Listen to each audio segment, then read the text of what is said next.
السلام علیکم قدرمنو ملګرو، یو ډیر انسانیت شرمونکې خبر در سره شریکوم چې یو لور خپله مور صرف په دې وجه باندې مړه کړې ده، یعنی قتل کړې ده چې جینۍ به خپل یار سره په موبایل خبرې کولې او مور یې د دې کار نه منې کوله.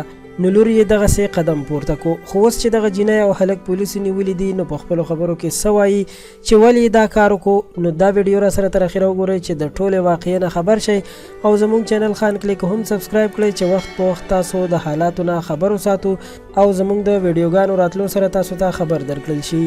دوستانو، دا واقعیا په 2 فروری باندې په صوابۍ کې شوې ده چې د دې جینۍ پلار چې سید الله نوم یې دی د کوټې نواز آباد اوسیدونکی دی چې په مون لایټ پبلک سکول کې ډرایور هم دی.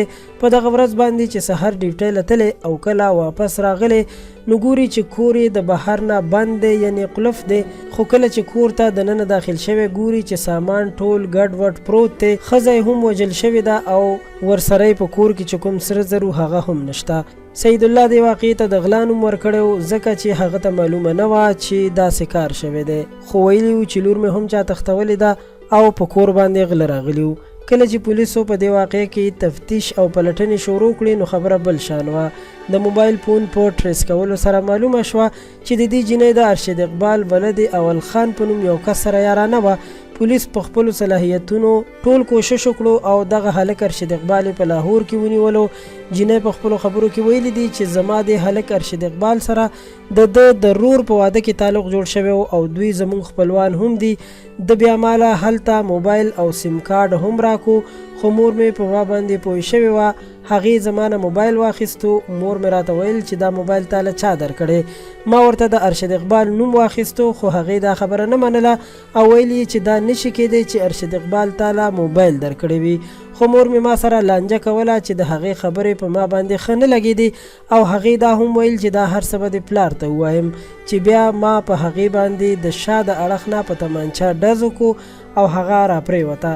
د هغې نه پس مې بیا ورله په مرۍ باندې زور وکړو او ساه مې ترې وویسته. خو د پولیسو په بیان کې داسې ویل شوي دي چې دې جینۍ د تمانچې د ډز نه پس خپله مور په چړو باندې هم وهلې ده او بیا هغې سره مړه شوې ده. توبه خدایه، څومره د افسوس خبره ده چې یو مور پلار خپله لور دومره په نازونو رالوی کړي، شپه ورځ په دې محنت کې وي چې د خپلې لور حیا عزت وساتي او هغه په جامه پټه وساتي. خو ځینې لوریانې وي چې د خپلو یارانو لپاره هر څه کولو ته تیار وي او خپلې د حیا عزت جامې وغورځوي. قدرمنو، دا هلک او جینۍ اوس پولیسو نیولي دي. د دوی باره کې دا معلومات تر همدې ځایه وو. امید لرم چې تاسو به په ټوله واقعه باندې پوه شوي یئ. ویډیو در سره لایک کړئ، زموږ چینل خان کلیک در سره هم سبسکرایب کړئ چې په آینده کې زموږ راتلونکي ویډیوګانې هم تاسو ته په وخت در ورسي او تاسو د حالاتو نه خبر شئ. تر بیا د لوی الله په امان، د ځان خیال ساتئ.